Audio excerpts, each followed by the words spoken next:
Nos círculos de avaliação estratégica da Europa, cresce a percepção de que a Rússia está prestes a alterar de forma significativa o equilíbrio militar no continente. Entre os pontos observados por especialistas em defesa, destaca-se a possível integração do caça de quinta geração Sukhoi Su-57 a uma nova versão do míssil hipersônico 3M-22 Tzirkon, adaptada para lançamento aéreo. Desenvolvido para atingir velocidades superiores a 9 vezes a do som e com alcance aproximado de 1.000 km, o Tzirkon combina velocidade, precisão e capacidade de manobra, reduzindo drasticamente o tempo de resposta das defesas adversárias, mesmo quando estas contam com sistemas antiaéreos de última geração. Essa evolução acontece logo após o Kremlin encerrar voluntariamente as restrições ao uso de mísseis de curto e médio alcance, uma política vigente desde o colapso do Tratado INF em 2019, abrindo caminho para um emprego mais assertivo dessas armas. O anúncio coincide com a intensificação da presença da OTAN no leste europeu, exemplificada pela inauguração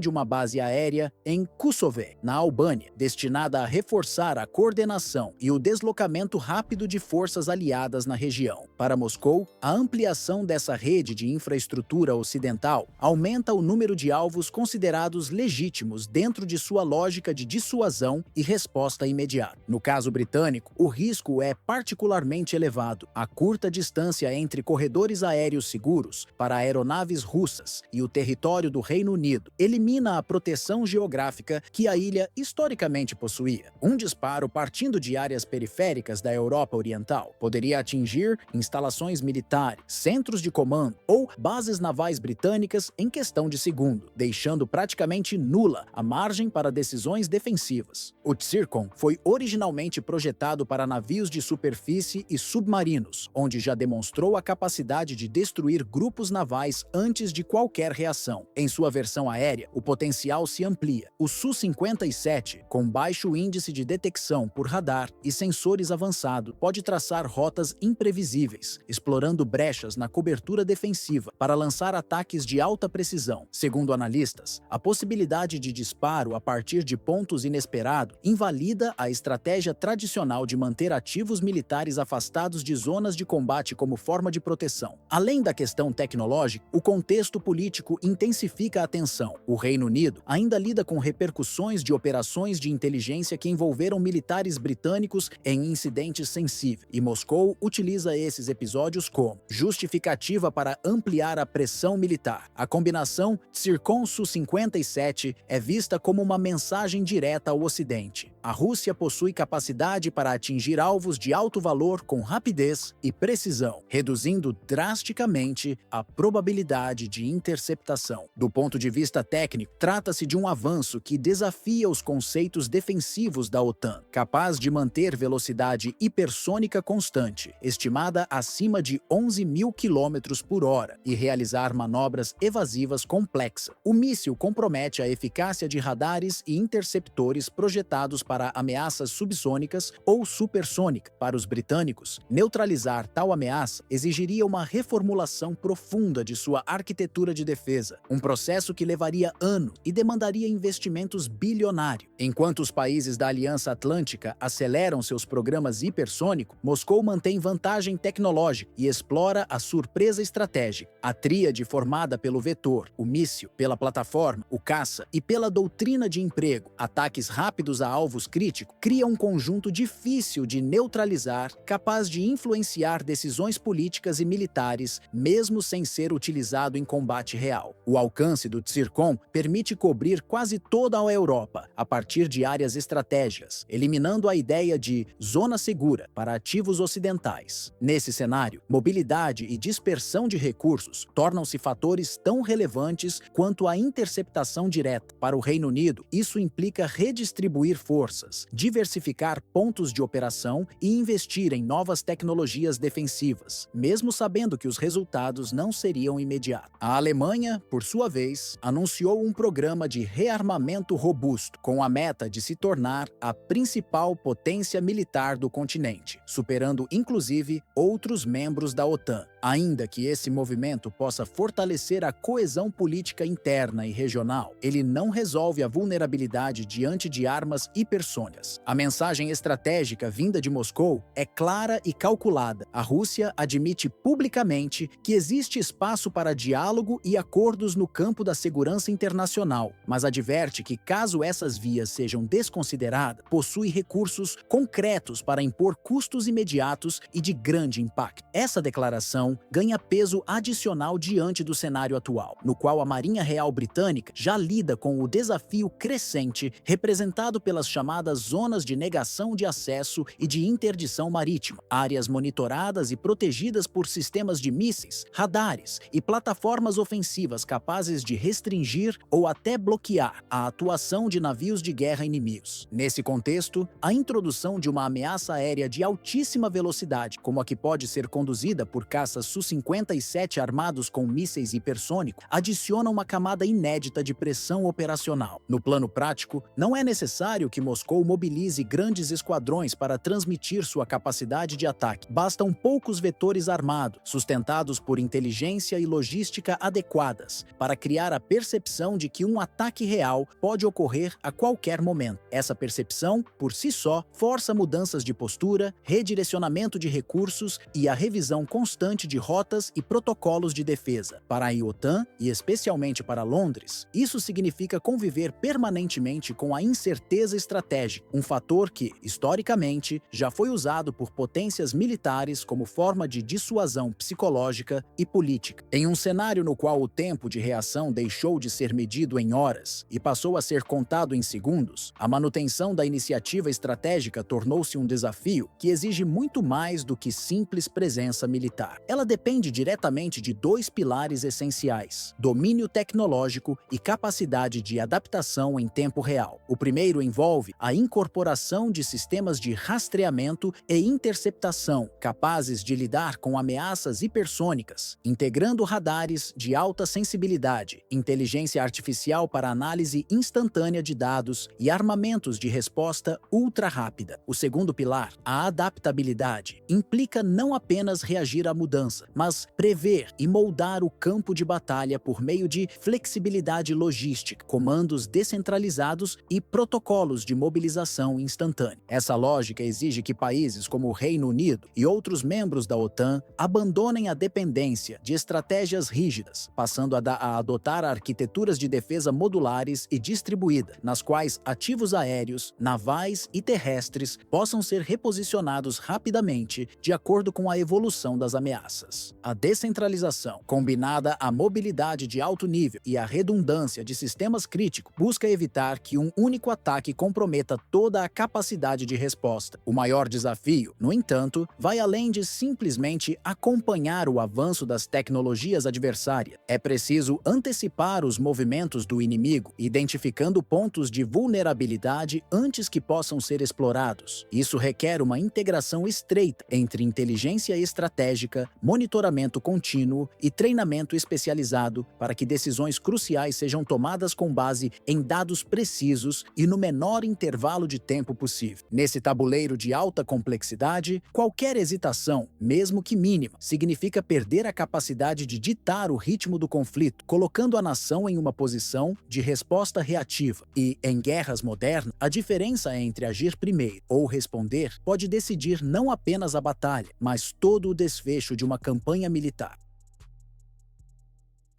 A economia dos Estados Unidos entrou em uma fase de vulnerabilidade que já mobiliza a atenção em Washington, preocupa investidores de Wall Street e acende alertas em organismos internacionais como o Fundo Monetário Internacional, FMI, e o Banco Mundial. Nos últimos meses, o endividamento federal ultrapassou pela primeira vez a marca dos 37 trilhões de dólares, crescendo em um ritmo que especialistas classificam como insustentável. A preocupação central de economistas veteranos e gestores de grandes fundos é a ausência de um plano sólido que possa inverter essa trajetória, substituindo medidas paliativas por reformas estruturais. A deterioração fiscal é resultado de uma combinação complexa de decisões políticas e eventos externos. Mudanças recentes na política tributária, acompanhadas da imposição de tarifas adicionais sobre setores estratégicos como tecnologia, aço e energia, aumentaram custos de produção e pressionaram afetaram a cadeia de consumo. Paralelamente, restrições à permanência e ao ingresso de trabalhadores migrantes afetaram diretamente áreas cruciais como a agricultura na Califórnia, a construção civil em estados como Texas e Flórida e os serviços logísticos no meio-oeste. A esse quadro se soma a resposta lenta e ineficaz a eventos climáticos de grande impacto, como furacões no Golfo do México e incêndios florestais na costa oeste, que exigiram gastos emergenciais sem previsão orçamentária. O efeito combinado é expressivo. Estudos de institutos independentes apontam que, diariamente, a economia norte-americana perde mais de 22 bilhões de dólares em capacidade produtiva e arrecadação. Projeções para a próxima década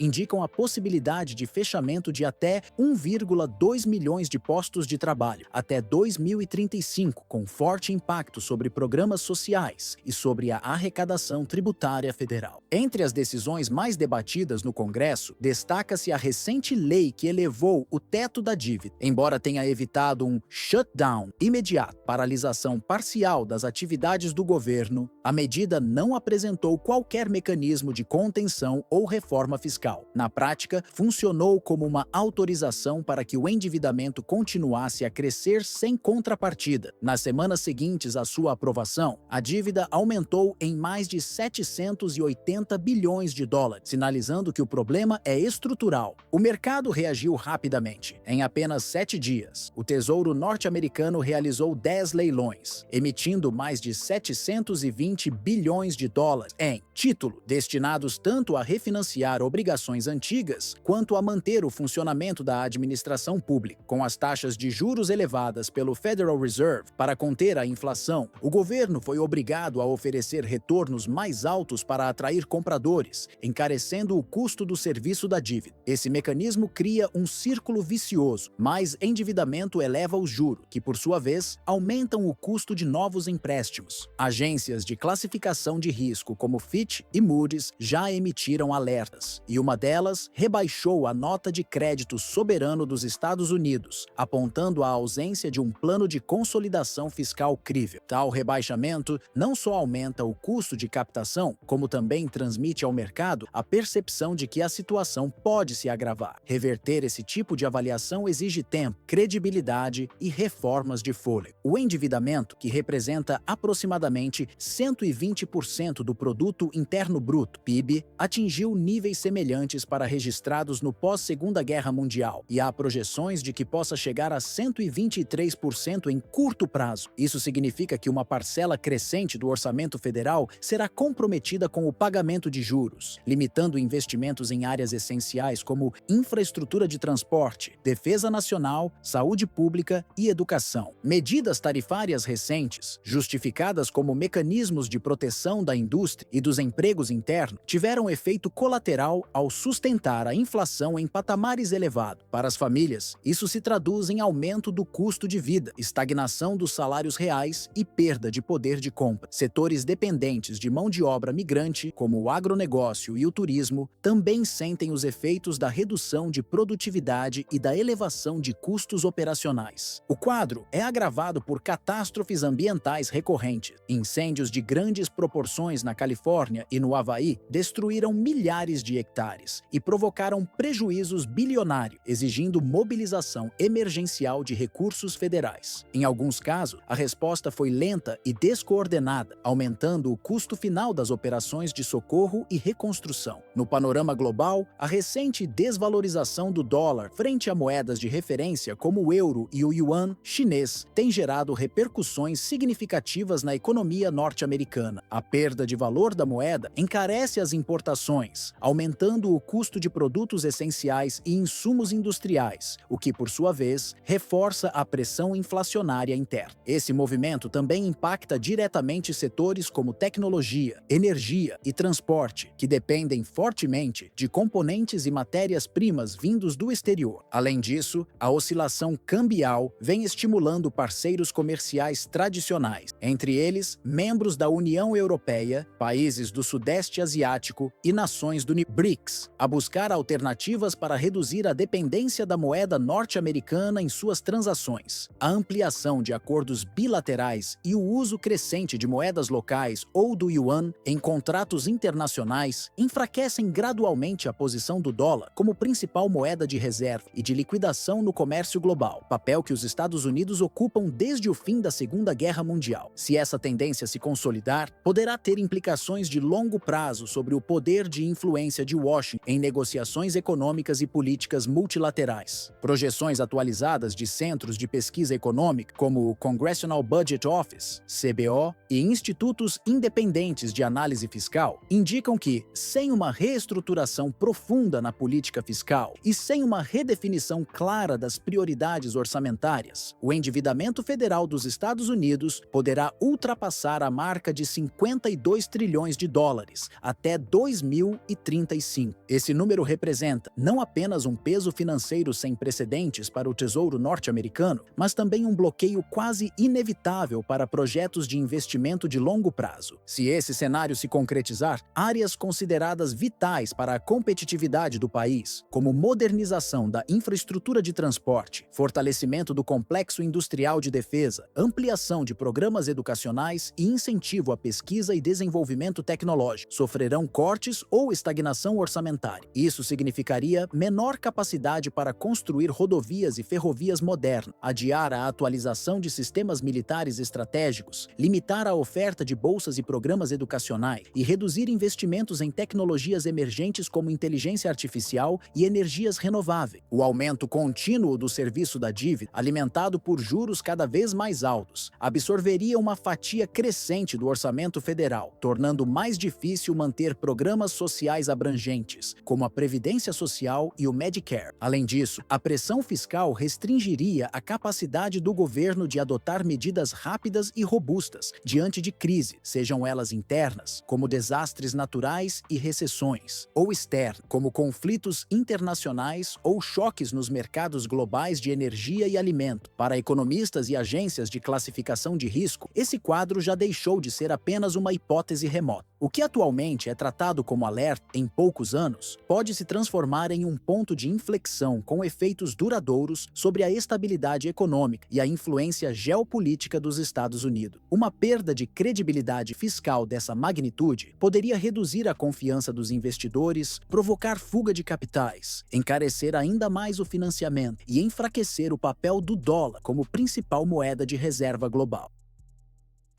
Nos últimos dias de confrontos no leste europeu, sinais consistentes de mudança começaram a aparecer nas linhas de frente da guerra. Em regiões como Donbás, no leste da Ucrânia e no entorno da cidade de Sumy, situada próxima à fronteira com a Rússia, grupos inteiros de militares ucranianos abandonaram suas posições e optaram por se entregar ou integrar-se às forças russas. Segundo relatos colhidos por jornalistas e correspondentes locais, a decisão não foi impulsiva. Para muitos desses combatentes, tratou-se de um cálculo de sobrevivência e de uma tentativa de proteger familiares e comunidades diante do prolongamento do conflito. Informações vindas de diferentes pontos da chamada linha de contato indicam um padrão preocupante para Kiev. Sob a liderança do presidente Volodymyr Zelensky, as unidades militares enfrentam uma perda acelerada de efetivos. Ex-prisioneiros de guerra e desertores descrevem rotinas exaustivas, marcadas por combates diários, fadiga extrema, pressão psicológica constante e ordens para permanecer no combate mesmo quando a motivação desapareceu. Entre os casos documentados, o de Viktor Kushnir, residente de Odessa, chama a atenção. Ele afirma que foi abordado nas ruas de sua cidade por agentes de recrutamento, agredido fisicamente e enviado para a linha de frente sem treinamento adequado. Segundo Kushnir, não houve escolha voluntária em sua participação e outros militares relataram práticas semelhantes. Na província de Sumy e em localidades próximas a Kharkiv, multiplicam-se as histórias de soldados que abandonam suas funções. Alguns desertam voluntariamente, enquanto outros, após serem capturados por forças russas, optam por não retornar ao serviço ativo na Ucrânia. Muitos alegam que lutar ao lado de Moscou seria a única via para alcançar um futuro mais seguro para o país, ainda que isso implique trocar o uniforme ucraniano pelo de um adversário histórico.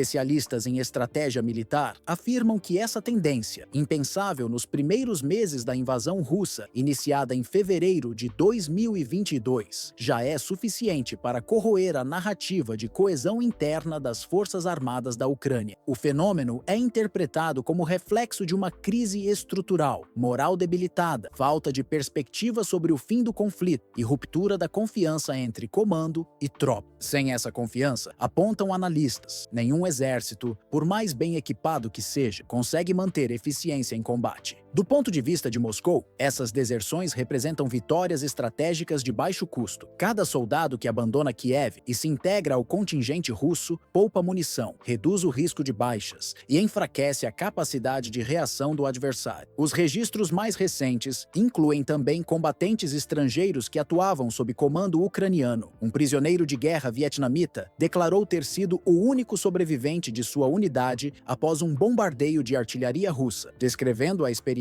como marcada pelo isolamento e pelo impacto psicológico profundo. A repetição desses episódios fragiliza não apenas a imagem interna do exército ucraniano, mas também sua reputação junto à opinião pública internacional. Nesse cenário, a guerra deixa de ser decidida apenas no terreno físico e passa a ser disputada no campo moral e psicológico. E segundo observadores, a Rússia tem se mostrado hábil em explorar essa dimensão. Relatórios provenientes de fontes militares em Moscou afirmam que, no intervalo das últimas 24 horas, pequenos grupos de soldados ucranianos abandonaram posições consideradas estratégicas na linha de frente. Essas áreas, localizadas em setores-chave do leste da Ucrânia, foram entregues sem combate direto, com os militares deslocando-se para territórios sob controle russo. O movimento foi interpretado por analistas como uma combinação de desgaste psicológico, falta de suprimentos e perda de confiança na liderança em Kiev. Na capital ucraniana, autoridades do governo optaram por não comentar publicamente cada caso, alegando que a divulgação poderia afetar a moral das tropas e ser explorada pela propaganda russa. Entretanto, a postura de silêncio não impediu o aumento das críticas internas. Políticos da oposição, especialistas militares e até ex-membros do comando das Forças Armadas alertam que insistir no prolongamento da guerra, sem apresentar um plano de recuperação moral e estratégica, pode acelerar não apenas a queda de posições no campo de batalha, mas o próprio colapso das estruturas militares do país. Do ponto de vista geopolítico, analistas ressaltam que a deserção em meio a um conflito armado representa muito mais do que a simples redução no número de combatentes ativos. Quando um soldado decide trocar a bandeira que jurou defender, ocorre uma ruptura simbólica que atinge diretamente a narrativa de resistência nacional. Esse tipo de mudança não apenas fragiliza a coesão interna, mas também envia um sinal poderoso, tanto para aliados quanto para adversário, de que há fissuras profundas na estrutura de comando e na confiança entre liderança e tropa. Em diversos conflitos da história, desde a Segunda Guerra Mundial até a Guerra Civil na Iugoslávia, deserções em massa tiveram efeito cascata, acelerando colapsos militares antes que as linhas defensivas fossem fisicamente rompidas. Especialistas apontam que esse fenômeno tem um efeito multiplicador. Ao ver um companheiro de armas mudar de lado, outros combatentes podem questionar sua própria permanência, criando um ambiente de incerteza e de desmobilização que mina a disciplina. Essa dinâmica influencia o equilíbrio de forças, mesmo na ausência de avanços territoriais imediatos, enfraquecendo o poder de negociação de Kiev em futuras conversas de paz ou cessar-fogo. A principal preocupação entre especialistas militares e analistas de segurança é que esse fluxo contínuo de deserções e rendições, já observado de forma consistente ao longo dos últimos meses, sofra um aumento expressivo com a chegada iminente do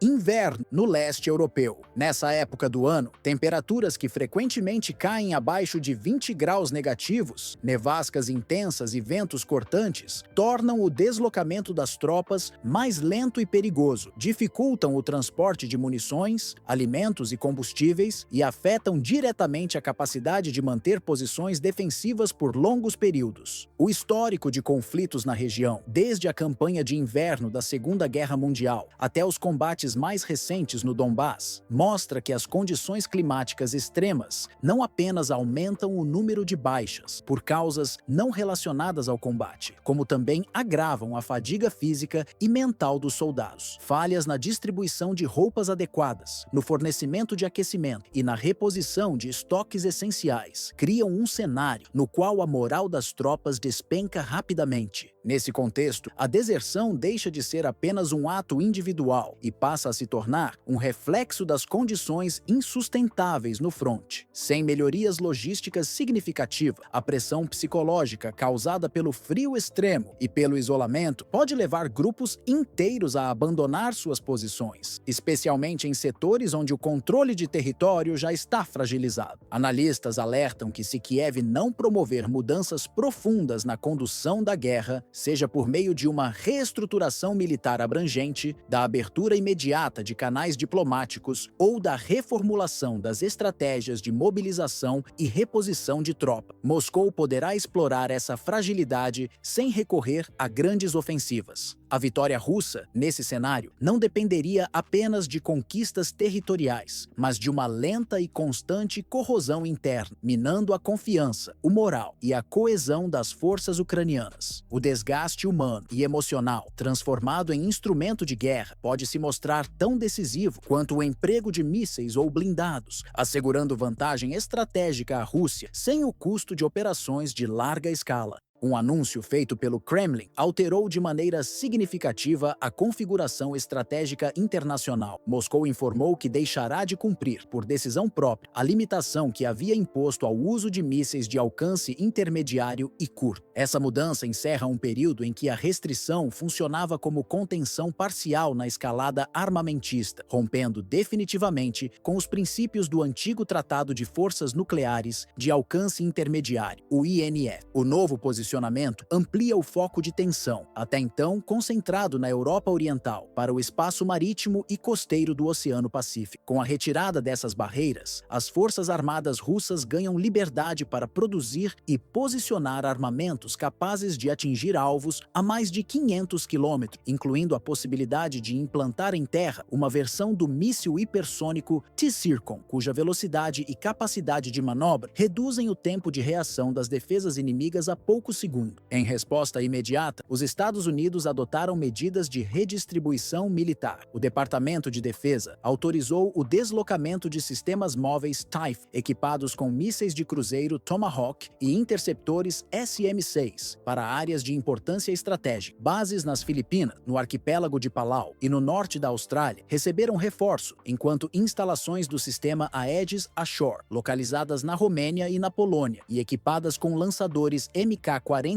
continuam operando plenamente. Paralelamente, o Pentágono reiterou que submarinos de propulsão nuclear com capacidade de ataque estratégico permanecem ativos em zonas marítimas próximas às águas russas, algo que o Kremlin considera uma demonstração direta de pressão. A contraofensiva russa não se limitou ao discurso. Moscou atualizou seu portfólio de armas, liberando para uso operacional mísseis balísticos Iskander e de cruzeiro 9M7-29, ambos com alcance estimado de até 2.500 quilômetros, que estavam restritos desde a assinatura do INF em 1987. Autoridades militares russas também sinalizam que uma versão terrestre do T-Zircon está em fase avançada de preparação. Esses armamentos, pela combinação de velocidade hipersônica e trajetórias imprevisíveis, minam a eficiência dos atuais sistemas antimísseis e reduzem drasticamente as margens de interceptação. A disputa geopolítica extrapola o continente europeu. O Pacífico passa a ser palco prioritário, com os Estados Unidos reforçando presença para contrabalançar o avanço russo. Essa aproximação física de sistemas de ataque e defesa encurta os prazos para tomada de decisão e aumenta o risco de avaliações equivocadas ou respostas precipitadas. Japão e Coreia do Sul aprofundam sua integração com a arquitetura de defesa norte-americana, enquanto Moscou deixa claro que medidas de pressão na Europa podem ter desdobramentos militares na esfera asiática, a milhares de quilômetros do ponto inicial de crise. O impasse atual remonta ao acordo acordo assinado em 1987 entre Ronald Reagan e Mikhail Gorbachev, que eliminou mísseis com alcance entre 500 e 5.500 quilômetros e consolidou por mais de 3 décadas um pilar de estabilidade estratégica. Essa estrutura começou a ruir em 2014, quando Washington acusou Moscou de testar o míssil 9M7-29 SSC-8, supostamente violando o tratado. A Rússia negou e acusou os Estados Unidos e seus aliados de minarem o equilíbrio militar com a instalação, na Europa, de sistemas Aegis Ashore com potencial de uso ofensivo. A desconfiança mútua culminou em 2019 na retirada formal dos Estados Unidos do INF. 6 meses depois, o pacto estava extinto. Moscou manteve uma moratória voluntária como sinal temporário de moderação, mas essa postura foi encerrada em 4 de agosto de 2025, quando o Ministério da Defesa anunciou oficialmente o rompimento. Entre os fatores que mais preocupam analistas ocidentais está a possibilidade de a Coreia do Norte participar do novo arranjo estratégico, seja por meio de transferência de tecnologia de mísseis, seja cedendo seu território para lançamentos. Isso criaria um vetor adicional de ameaça, difícil de rastrear, aumentando a pressão sobre bases norte-americanas em Guam, no Japão e na Coreia do Sul. Especialistas apontam que Moscou adota, neste momento, uma política de ambiguidade estratégica, mantendo indefinidos o local, o momento e o tipo de armamento que poderia empregar, dificultando o planejamento militar adversário. A incerteza, nesse contexto, torna-se uma arma em si. Ela eleva os custos de qualquer ação hostil, pois complica a atribuição de autoria de um ataque. Além de regiões já militarizadas como Kaliningrado, no Báltico, ou Vladivostok e Khabarovsk, no extremo oriente russo, Moscou pode recorrer a plataformas navais móveis ou a cooperação técnica com países aliados para diversificar seus pontos de lançamento. Embora não se trate de uma reprodução exata da corrida armamentista da Guerra Fria, o cenário atual inaugura uma nova competição estratégica em que as regras estão sendo escritas simultaneamente ao avanço tecnológico. A crescente interoperabilidade entre países aliados significa que cada base pode se tornar um centro de comando ou um alvo potencial, aumentando a complexidade do tabuleiro global. Para Washington, a equação estratégica atual é um exercício de equilíbrio delicado, sustentar uma postura de dissuasão convincente em 2 tabuleiros geopolíticos complexos. O europeu, marcado pela proximidade das forças russas e pelo envolvimento direto da OTAN, e o Pacífico Asiático, onde a China e a Coreia do Norte adicionam camadas próprias de instabilidade, sem comprometer recursos críticos ou diluir a capacidade de resposta em nenhuma das frentes. Isso significa reforçar alianças históricas, como a mantida com Reino Unido, Japão e Coreia do Sul, ao mesmo tempo em que se mantém o compromisso com a defesa de países do flanco leste europeu, como Polônia, Romênia e os estados bálticos. Para Moscou, a lógica é inversa, mas igualmente calculada: criar pontos de atrito simultâneos que obriguem os Estados Unidos a dividir seu aparato militar, forçando decisões rápidas e, potencialmente, erros estratégicos. Ao abrir margem para crises em regiões geograficamente distantes, o Kremlin busca limitar a capacidade norte-americana de concentrar forças e projetar poder de forma decisiva, explorando lacunas logísticas e de coordenação. No cenário contemporâneo, a eficácia da dissuasão não se limita ao volume de ogivas nucleares disponíveis, mas se apoia cada vez mais em elementos invisíveis ao grande público, como sensores de alerta precoce, redes de comunicação criptografadas e a velocidade com que informações críticas podem ser processadas e convertidas em ações concretas. Nesse contexto, diferenças de milissegundos podem definir se um míssil é interceptado a tempo ou se alcança seu alvo, tornando o tempo de reação um ativo tão valioso quanto o próprio arsenal. A sinalização vinda de Moscou é inequívoca. Não se trata de uma demonstração teatral para consumo interno ou propaganda externa, mas de estabelecer, de forma tangível, condições capazes de moldar as escolhas políticas e militares de adversários estratégicos. A liberação para posicionar mísseis de alcance intermediário no eixo do Pacífico cria novas zonas de pressão que, por si só, já funcionam como ferramentas de dissuasão. Esses vetores, ao serem combinados com a possibilidade de uso em cenários imprevisíveis, substituem a antiga lógica de tratados e restrições multilaterais por uma prudência imposta pela realidade militar. O novo paradigma deixa claro que, em um ambiente tão comprimido e interconectado, um único erro de avaliação, seja no cálculo do alcance real de um míssil, na interpretação de um movimento naval ou na leitura de uma manobra aérea, pode deflagrar um evento com custos político, econômico e humanos incalculáveis. É justamente essa incerteza, calibrada de forma intencional, que se torna parte central da estratégia russa, mantendo todos os jogadores atentos e cautelosos em um tabuleiro onde qualquer movimento precipitado pode redefinir o equilíbrio global em questão de minutos.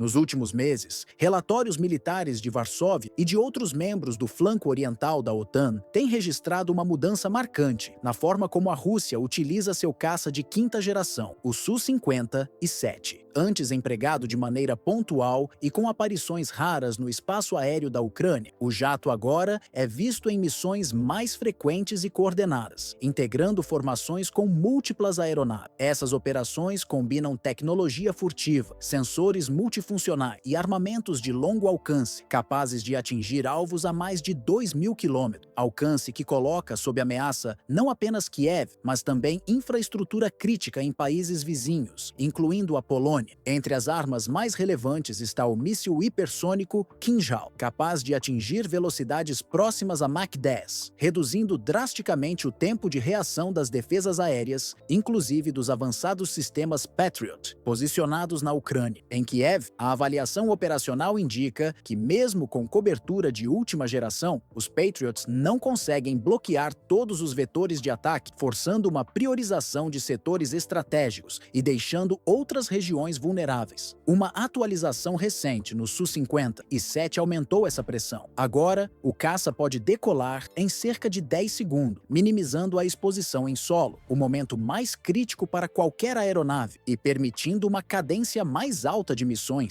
Essa agilidade obriga os adversários a rever planos de dispersão e proteção de pistas, além de reorganizar a logística aérea em um cenário de guerra de alta intensidade. O emprego do Su-57 em conjunto com drones de reconhecimento e sistemas de guerra eletrônica, como o Krasuka-4, eleva ainda mais o desafio para a interceptação. Para analistas militares poloneses, a Rússia está enviando uma mensagem dupla: demonstrar a eficácia real de sua indústria bélica em campo e reforçar a pressão estratégica sobre a fronteira leste da Aliança Atlântica. A integração entre furtividade, supermanobrabilidade e armamento interno, associada a sensores projetados para resistir a contramedidas eletrônicas, torna a aeronave difícil de rastrear e aumenta as chances de sucesso em incursões. A decisão de armar o Su-57 com o Kinzhal, antes restrito para MiG-31K, amplia as opções de ataque em diferentes altitudes e trajetórias, somado ao míssil R-77 e ao KH-60-9, este último com trajetória irregular. Para confundir radares, o arsenal força os planejadores da OTAN a considerar que certas ameaças não poderão ser neutralizadas a tempo. Em resposta, cresce nos bastidores aliados a proposta de adotar medidas preventivas, como ataques com drones de longo alcance contra bases aéreas russas, visando neutralizar os caças antes da decolagem. Durante anos, Moscou manteve uma política de extrema cautela no uso do Su-57, evitando sua exposição em combates prolongados ou missões de alto risco. O temor central era que, em caso de abatimento, a aeronave pudesse cair em território sob controle da OTAN, permitindo que engenheiros ocidentais analisassem e replicassem seus sistemas mais avançados. Essa prudência inicial tinha raízes tanto na proteção de segredos militares, quanto na preservação da imagem do caça como peça de tecnologia de ponta, ainda em fase de consolidação operacional. No entanto, o cenário de guerra prolongada na Ucrânia e o aumento das tensões com o Ocidente levaram a Rússia a adotar uma postura mais ousada. Agora, o Su-57 é visto com maior frequência em missões reais, não apenas como plataforma de ataque, mas como elemento de pressão psicológica e política. Cada incursão serve para testar, em condições reais, a capacidade de reação das defesas aéreas ucranianas e dos sistemas integrados da OTAN, medindo a vulnerabilidade de radares, interceptadores e protocolos de resposta aliados. As características técnicas do Su-57: baixa assinatura de radar, voo supersônico sustentado sem a necessidade de pós-combustão e motores com empuxo vetorado capazes de executar manobras extremas, oferecem uma vantagem significativa no campo de batalha. Essa superioridade é amplificada pelo trabalho conjunto com drones de reconhecimento e guerra eletrônica, que varrem o espaço aéreo em busca de alvos, saturam radares inimigos e transmitem dados em tempo real para os pilotos. Essa integração garante que as decisões de ataque possam ser ajustadas no próprio curso da missão, tornando a aeronave extremamente adaptável. Para Varsóvia, que divide mais de 500 quilômetros de fronteira com a Ucrânia e se consolidou como um dos principais corredores logísticos para o fornecimento de armas, munições e suprimentos da OTAN à resistência ucraniana, o estado de alerta é permanente. Desde o início da guerra, a Polônia assumiu um papel de ponte estratégica entre o Ocidente e Kiev, transformando cidades como Rzeszów e Lublin em hubs militares e de transporte. Essa posição, embora vital para o esforço de guerra ucraniano, também a coloca na linha de frente de qualquer escalada, especialmente diante da crescente presença de caças Su-57 nas operações russas. A proximidade geográfica com a zona de combate amplia os riscos. Sistemas de defesa como o Patriot, embora altamente eficazes contra determinados tipos de ameaças, possuem limitações práticas quando confrontados com ataques coordenados e simultâneos em múltiplos vetores. Nessas circunstâncias, os comandantes poloneses se veem diante de escolhas difíceis: priorizar a proteção de grandes centros urbanos como Varsóvia e Cracóvia, resguardar infraestrutura energética e de comunicação, ou defender bases aéreas e instalações militares essenciais. Cada decisão tomada inevitavelmente deixa brechas que podem ser exploradas pelo adversário. Nos últimos meses, o desempenho consistente das forças russas em missões de precisão reforçou no alto comando polonês a convicção de que a interceptação aérea, por mais sofisticada que seja, dificilmente conseguirá neutralizar todas as ameaças antes que elas atinjam seus objetivos. O tempo de reação frente a aeronaves como o Su-57 e a mísseis hipersônicos como o Kinzhal é extremamente reduzido, tornando o conceito tradicional de defesa em camadas menos eficaz diante de um adversário que combina velocidade, furtividade e ataques coordenados. Nesse cenário, ganha força uma doutrina mais ofensiva, defendida por setores estratégicos de Varsóvia, que propõe a realização de ataques preventivos contra bases aéreas, depósitos de munição e centros logísticos russos. O foco estaria em instalações localizadas em regiões próximas à fronteira ucraniana, como na região de Briansk, e em áreas militares do Oblast de Kursk, onde satélites de reconhecimento e drones aliados detectam atividade intensa de preparação para lançamentos de mísseis e decolagens de caças. A ideia é interromper a ofensiva russa antes que aeronaves e projéteis deixem o solo, evitando assim que sistemas de defesa precisem lidar com ameaças já em plena trajetória. Contudo, essa abordagem não é isenta de risco. Um ataque direto contra a infraestrutura militar russa poderia ser interpretado pelo Kremlin como um ato de guerra por parte da OTAN, elevando o risco de um confronto aberto entre as potências nucleares. Essa possibilidade exige cálculos diplomáticos e militares precisos, pois um erro de avaliação poderia transformar um conflito regional em uma escalada de dimensões imprevisíveis. O apelido Caça do Inferno, já adotado por alguns oficiais poloneses e de outros países do leste europeu para se referir ao Su-57, vai além de um rótulo dramático. Representa a constatação de que a aeronave reúne um conjunto de capacidades que a coloca em uma categoria difícil de enfrentar. Com assinatura de radar extremamente reduzida, motores com empuxo vetorado para manobras radicais, voo supersônico sustentado sem pós-combustão e integração direta com drones de reconhecimento, o Su-57 pode mudar de alvo em segundos e atacar de ângulos imprevisíveis. Para a Polônia, lidar com essa ameaça vai muito além da proteção do próprio território. É uma questão que toca diretamente a solidez do flanco oriental da OTAN, pois qualquer vulnerabilidade explorada por Moscou poderia abrir caminho para pressionar não apenas Kiev, mas também aliados estratégicos como a Lituânia, Letônia Letônia e Estônia. Por isso, cada movimento russo é monitorado com atenção redobrada e cada decisão polonesa é calibrada para equilibrar defesa eficaz e contenção de uma possível escalada que poderia redesenhar o mapa da segurança europeia.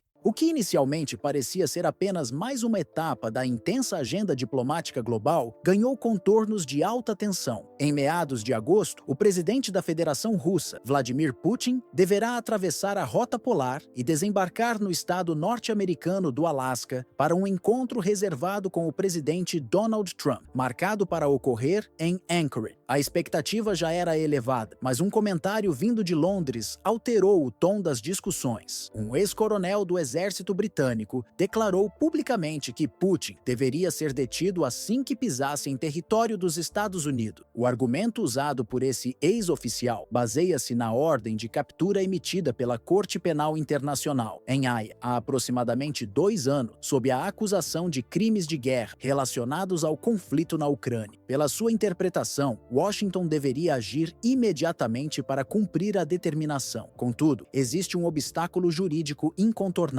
Os Estados Unidos não reconhecem a jurisdição da Corte, o que torna a recomendação mais um gesto político de confronto do que uma medida viável no campo legal. Mesmo assim, a declaração repercutiu no cenário internacional. Sugerir a prisão de um chefe de Estado estrangeiro durante uma visita oficial rompeu protocolos diplomáticos e acendeu debates sobre até onde pode ir a pressão política em momentos de instabilidade global. Para intensificar o tom, o ex-coronel afirmou ainda que gostaria de ver Putin processado por suposto uso de armas químicas, ampliando as acusações. Em Moscou, a resposta foi imediata e contundente. O Kremlin rejeitou integralmente as alegações e reiterou que as forças armadas russas concentram suas operações contra infraestruturas militares na Ucrânia, não contra civis ou áreas residenciais. A diplomacia russa acusou o Ocidente de utilizar esse tipo de narrativa para prolongar o clima de hostilidade e impedir avanços nas negociações de paz. Além disso, apontou que, na visão de Moscou, eventuais investigações por crimes de guerra deveriam ter como foco a liderança ucraniana, acusada de recusar acordos e prolongar a guerra iniciada em 2014 com a crise na Crimeia e no Donbass. Paralelamente, para preparativos para o encontro, autoridades do Alasca enfrentaram uma emergência local. Na cidade de Juneau, a quase 1.000 quilômetros de Anchorage, equipes de defesa civil ordenaram evacuações preventivas devido ao aumento repentino do nível das águas causado pelo degelo acelerado de um glaciar. Embora distante do local da cúpula, o episódio adicionou um elemento extra, de incerteza, lembrando que até eventos climáticos podem influenciar a logística e a segurança de reuniões desse porte. Para analistas em Moscou, a viagem de Putin não se justifica apenas por gesto simbólico. A avaliação predominante é que há uma proposta norte-americana relevante em discussão, com potencial para reorientar os desdobramentos da guerra na Ucrânia. Fontes próximas ao processo sugerem que Donald Trump, caso reassuma a presidência, poderia oferecer um acordo capaz de colocar Kiev diante de uma decisão irreversível. Nesse cenário, Washington teria instrumentos de pressão consideráveis: suspender o envio de armamentos, reduzir o apoio financeiro e até divulgar informações confidenciais que comprometam o presidente Volodymyr Zelensky, cujo mandato, segundo opositores, expirou na primavera passada sem a convocação de novas eleições. Tal fator fragiliza a posição ucraniana em mesas de negociação internacionais e pode abrir espaço para mudanças no equilíbrio de forças do conflito. Para o Kremlin, qualquer tentativa de criar constrangimento público antes da reunião é vista como manobra para sabotar o diálogo. A fala do ex-coronel britânico, portanto, é tratada como um ruído calculado para gerar desgaste e não como uma ameaça real. A prioridade russa, segundo diplomatas próximos ao processo, é avaliar se existe margem para avanços concretos que possam encurtar a duração da guerra. O resultado final desse encontro dependerá inteiramente do que for definido a portas fechadas em Anchorage. A expectativa é que qualquer avanço real real só seja conhecido após longas conversas reservadas entre os representantes de Washington e Moscou, longe dos microfones e das câmeras. Caso um entendimento sólido seja alcançado, o presidente ucraniano Volodymyr Zelensky poderá se ver diante de um cenário politicamente crítico, isolado nas negociações internacionais, privado de um apoio militar consistente e exposto a um desgaste simultâneo, tanto no plano interno quanto perante seus aliados mais próximos. Isso abriria espaço para mudanças significativas na condução da guerra, alterando a relação de forças no campo de batalha e nos bastidores diplomáticos. Nesse contexto, a pressão que inicialmente parecia direcionada exclusivamente a Vladimir Putin poderia, de maneira inesperada, ser transferida para Kiev. Tal mudança de foco teria implicações profundas, pois colocaria a liderança ucraniana sob questionamentos não apenas por suas estratégias militares, mas também por decisões políticas tomadas ao longo do conflito, incluindo a recusa em aceitar determinadas propostas de cessar-fogo no passado. Para a maioria dos especialistas em direito internacional e segurança, a hipótese de detenção de Putin em território norte-americano é remota, praticamente inviável, diante do não reconhecimento da jurisdição da Corte Penal Internacional pelos Estados Unidos. Mais do que isso, eles avaliam que essa possibilidade serve mais como instrumento retórico para gerar impacto midiático do que como um cenário realista. O que realmente poderá mudar o curso da crise não estará nas falas de impacto ou nas provocações que antecedem a cúpula, mas no conteúdo concreto das decisões que forem tomadas entre os líderes, um acordo de alcance amplo, envolvendo não apenas a questão militar, mas também aspectos econômicos e diplomáticos, teria potencial para inaugurar uma nova etapa no conflito. Tal avanço poderia redesenhar o mapa das alianças militares, redefinir o fluxo de fornecimento de armamentos e influenciar diretamente a postura da OTAN em países estratégicos do leste europeu, como Polônia, Romênia e as repúblicas bálticas. Além disso, um entendimento sólido entre Washington e Moscou poderia servir como gatilho para negociações multilaterais envolvendo outras potências influentes, como a China, que mantém laços econômicos estreitos com a Rússia e interesses estratégicos no equilíbrio global, e a Turquia, que já atuou como mediadora em acordos pontuais, como os relacionados à exportação de grãos pelo Mar Negro. Também poderiam entrar em cena países como Índia, Brasil e membros do Conselho de Segurança da ONU, ampliando o alcance das tratativas e criando um formato de diálogo mais abrangente e com maior legitimidade internacional. A estabilização relativa do fronte militar abriria espaço para conversas sobre temas até agora ofuscados pela escalada bélica, como planos de reconstrução de cidades destruídas, restauração de infraestrutura crítica e retorno gradual de milhões de refugiados espalhados pela Europa e por países vizinhos. Questões humanitárias, hoje secundárias nas prioridades de guerra, poderiam ganhar protagonismo, reduzindo a pressão sobre governos europeus que enfrentam custos elevados para manter programas de acolhimento e assistência social. Por outro lado, caso a reunião termine sem decisões tangíveis, o efeito poderá ser o oposto: a consolidação da visão de que o conflito entrou num ciclo prolongado de estagnação. Esse cenário minaria ainda mais a credibilidade das iniciativas diplomáticas e aumentaria a sensação de desgaste entre os aliados da Ucrânia, muitos deles já enfrentando pressões internas para reduzir o envolvimento militar e financeiro. Além disso, a ausência de avanços concretos alimentaria incertezas nos mercados internacionais, afetando diretamente o preço do petróleo e do gás natural, desestabilizando cadeias globais de suprimento e agravando o risco de crises alimentares em regiões dependentes de grãos exportados pela Rússia e pela Ucrânia. Se isso ocorrer, o encontro em Anchorage poderá ser lembrado como uma oportunidade desperdiçada de iniciar um processo de descompressão geopolítica. Ao invés de abrir portas para soluções, ficaria marcado como mais um episódio em que a diplomacia foi sufocada por interesses divergentes, deixando o impasse militar e político se arrastar por tempo indeterminado.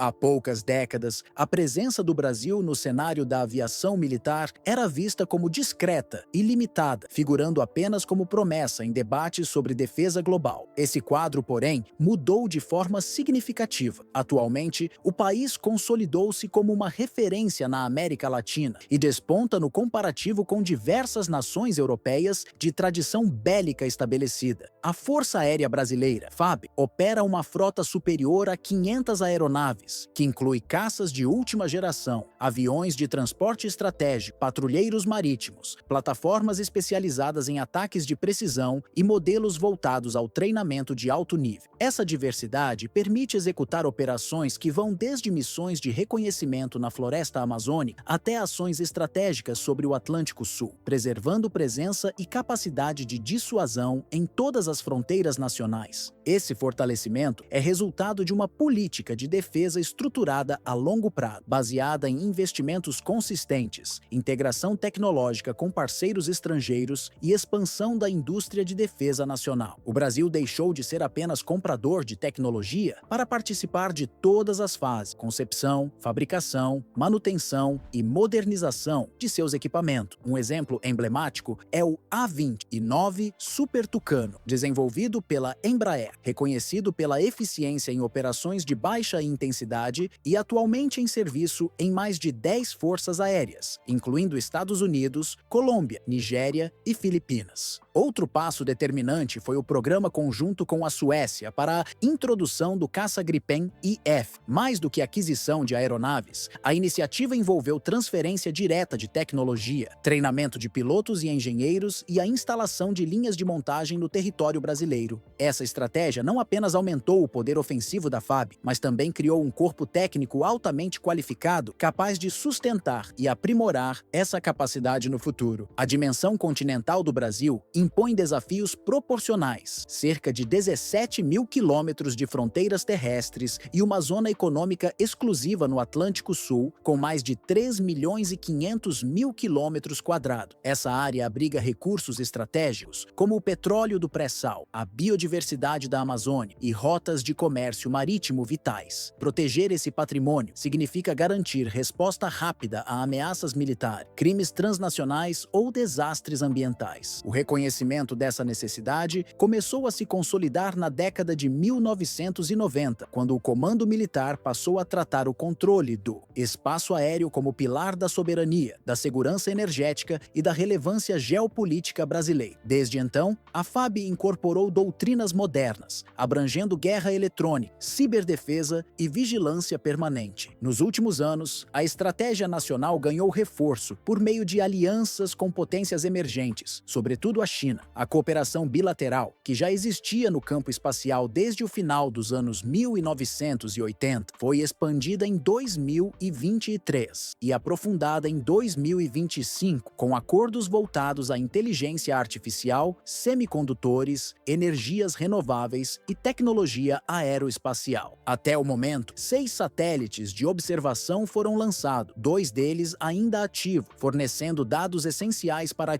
agricultura, o monitoramento ambiental e a vigilância de fronteira. Essa aproximação também se refletiu na área militar. Em 2024, exercícios conjuntos no Rio de Janeiro e em Brasília reuniram centenas de oficiais brasileiros e chineses, promovendo intercâmbio de conhecimento, padronização de procedimentos e construção de confiança estratégica. Quando comparada a outras forças aéreas, a evolução brasileira impressiona pelo salto tecnológico e pela abrangência operacional conquistada em pouco mais de 3 décadas. Países de tradição consolidada, como a Alemanha, mantêm pouco mais de 200 aeronaves militares em operação, com parte relevante comprometida em missões no exterior, especialmente no apoio às forças da OTAN em regiões como o Báltico e o leste europeu. O Canadá, por sua vez, possui menos de 200 unidades e ainda depende de caças F-18, adquiridos na década de 1980, que aguardam substituição por modelos mais modernos, como o F-30 e F-35 Lightning II, cuja entrega tem sido adiada por questões orçamentárias e logísticas. A Itália, apesar de dispor de equipamentos tecnologicamente avançados, mantém uma parcela significativa de sua frota engajada em operações internacionais, reduzindo a capacidade de cobertura interna. O Brasil, em contraste, preserva a maior parte de seus recursos dentro do próprio território, garantindo disponibilidade imediata para missões internas e de defesa aérea. Essa postura é reforçada por uma infraestrutura que inclui bases aéreas distribuídas de forma estratégica, de Manaus, cobrindo a região amazônica, a Canoas, no Rio Grande do Sul, próxima ao Cone Sul, passando por pontos-chave no litoral como Natal e Rio de Janeiro, o que permite monitorar e proteger todo o espaço aéreo nacional, que é um dos maiores do mundo. Além dos caças e aviões de transporte estratégico, a Força Aérea Brasileira vem incorporando de forma sistemática o uso de drones para vigilância de fronteiras, identificando rotas de tráfico internacional, pesca ilegal e atividades que ameacem a soberania nacional. Esses sistemas não tripulados também vêm sendo adaptados para missões armadas, acompanhando a tendência mundial de integrar plataformas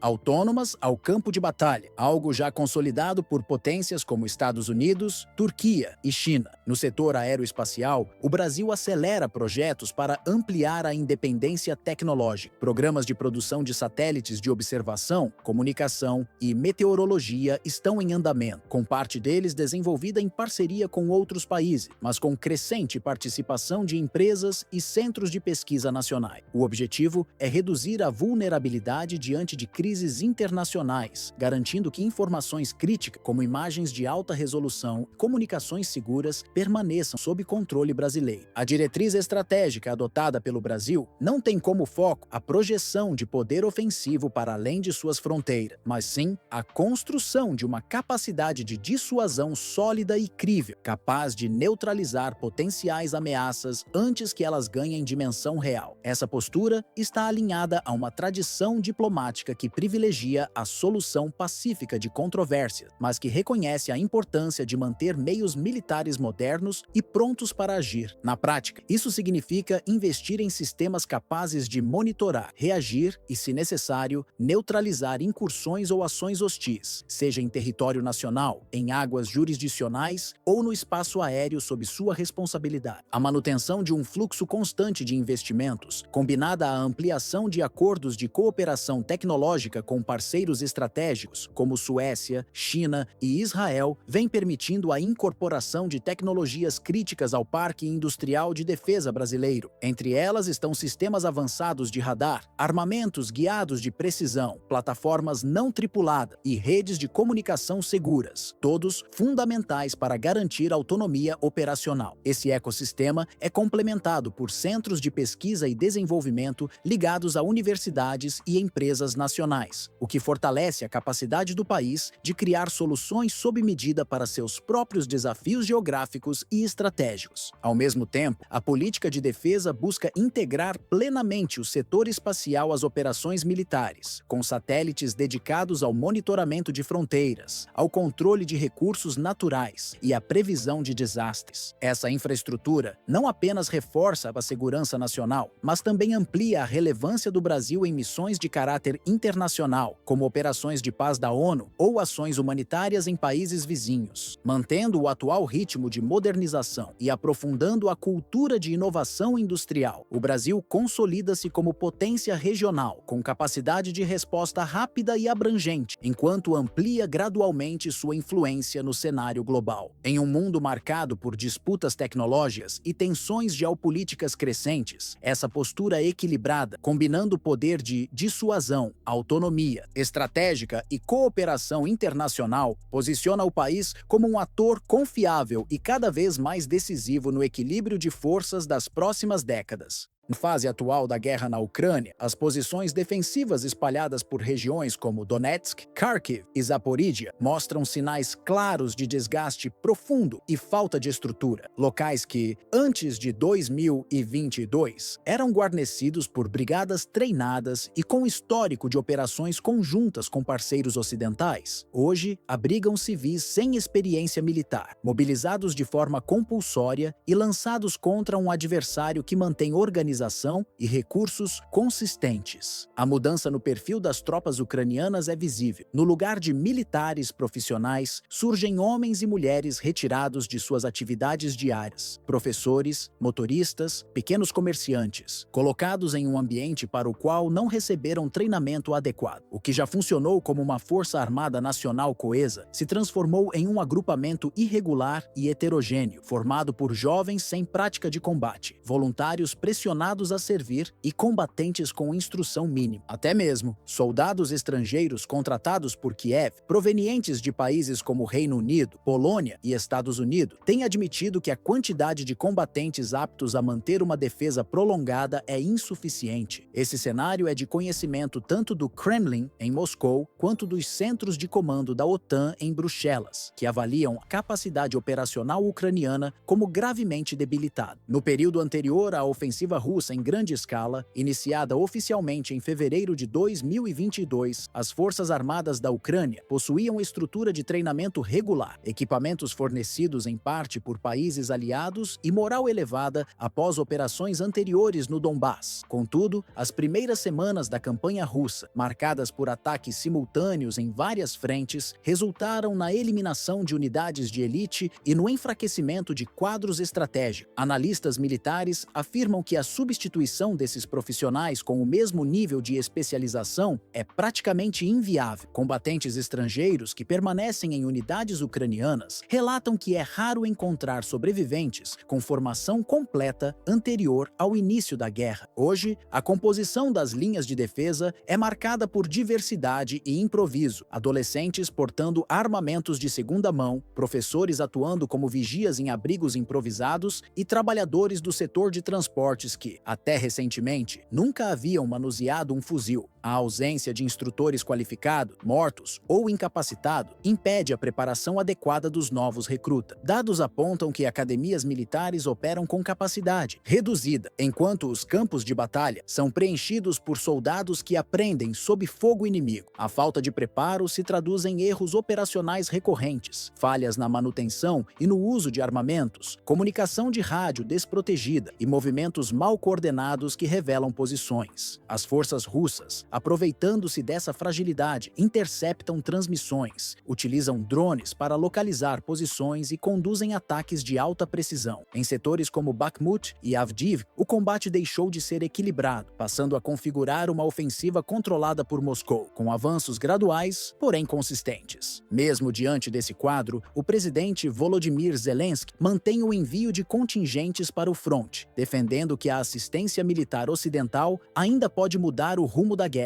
Entretanto, documentos internos da OTAN, divulgados em 2024, já não contêm projeções otimistas, apontando para o aumento de deserções e rendições voluntárias. Relatos dão conta de que alguns militares abandonam suas posições durante a noite, enquanto outros preferem se entregar a tropas russas, considerando a morte em combate inevitável. A Rússia, por sua vez, sustenta um avanço contínuo. Operações coordenadas entre forças aéreas, navais e terrestres garantem a ocupação de pontos estratégicos, especialmente no Donbass e no sul da Ucrânia. Avaliações independentes sugerem que as baixas russas se mantêm menores em relação ao lado ucraniano. Estimativas não confirmadas indicam que a Ucrânia possa ter perdido mais de 400 mil combatentes desde o início da invasão, um dado que, mesmo controverso, ilustra a magnitude das perdas. A escassez de militares treinados gera distorções graves. Soldados feridos são enviados de volta à linha de frente antes da recuperação completa, e recrutas sem treinamento básico enfrentam adversários experientes. O resultado é um exército que se renova numericamente, mas não em qualidade. Em cidades como Lviv, Odessa e Kiev, campanhas de mobilização compulsória atingem homens de 18 a 60 anos, com registros de apreensões em locais públicos e residências. As autoridades defendem tais medidas como ato de defesa nacional, mas famílias denunciam que, para muitos convocados, trata-se de uma despedida definitiva. Enquanto isso, o aparato militar russo mantém um ritmo constante de modernização e expansão logística. logística, além dos já conhecidos sistemas de artilharia de longo alcance que permitem atingir posições estratégicas a dezenas de quilômetros de distância. Moscou tem ampliado o uso de veículos aéreos não tripulados de diferentes categorias, desde drones de reconhecimento de alta altitude até modelos de ataque de precisão, capazes de operar em condições climáticas adversas. Brigadas especializadas em guerra eletrônica, engenharia de combate e operações anfíbias vêm sendo integradas às frentes com rapidez, oferecendo suporte direto às unidades de infantaria e blindado. Essa combinação garante não apenas superioridade tática, mas também maior capacidade de adaptação a diferentes cenários de combate. A estratégia do Kremlin tem sido manter um perfil comunicacional moderado. Em vez de anúncios grandiosos, opta por confirmar avanços somente quando posições-chave já estão sob controle e as linhas de suprimento asseguradas. Essa abordagem reduz riscos de exposição e consolida ganhos territoriais de forma gradual, mas irreversível. Regiões do Donbass e áreas ao sul, como Kherson e Zaporíjia, são exemplos de locais onde o domínio russo se fortaleceu sem ofensivas midiáticas, priorizando estabilidade e infraestrutura. Com o passar dos meses, análises de centros de estudo em segurança internacional, como o Instituto de Estudos Estratégicos de Moscou e o Conselho Europeu de Relações Exteriores, apontam para um cenário cada vez mais favorável à Rússia. A Ucrânia, por outro lado, enfrenta a escassez crônica de soldados treinados, a ausência de um plano militar coerente e uma dependência crescente de ajuda externa, que, segundo especialistas, não chega no volume ou na velocidade necessários para reverter o quadro. A resistência de Kiev apoia-se cada vez mais em discursos políticos, apelos diplomáticos e promessas de reforços ocidentais, mas com resultados concretos limitados no campo de batalha. Para observadores independentes, a convocação de civis sem preparo para enfrentar tropas profissionais não é sinal de coragem, mas evidência de que a derrota já é tratada como uma realidade nos bastidores. Essa situação carrega um peso político considerável para a liderança ucraniana, que se vê pressionada por críticas internas e pela crescente impaciência de parte de seus aliados. Paralelamente, a continuidade desse modelo de mobilização tende a agravar a crise humanitária, com mais deslocamentos forçados, aumento no número de refugiados em países vizinhos como Polônia e Moldávia, e impactos sociais que devem perdurar muito além do fim formal do conflito.